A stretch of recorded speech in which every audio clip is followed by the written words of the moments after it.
ఈరోజు వరదానము.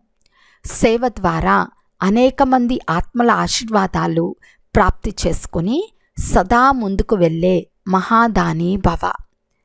మహాదానులుగా అవ్వటం అనగా ఇతరులకు సేవ చేయటం.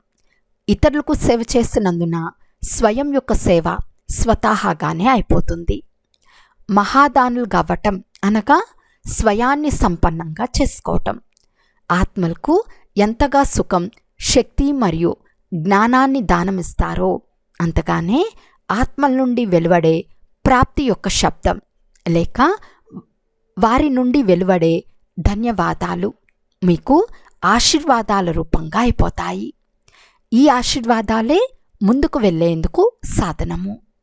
ఎవరికైతే ఆశీర్వాదాలు లభిస్తాయో వారు సదా సంతోషంగా ఉంటారు. కనుక ప్రతిరోజు అమృత వేళల్లో మహాదానులుగా అయ్యే ప్రోగ్రాంను తయారు చేసుకోండి. ఏ సమయం కానీ ఏ రోజు కానీ దానం చేయనదిగా ఉండరాదు.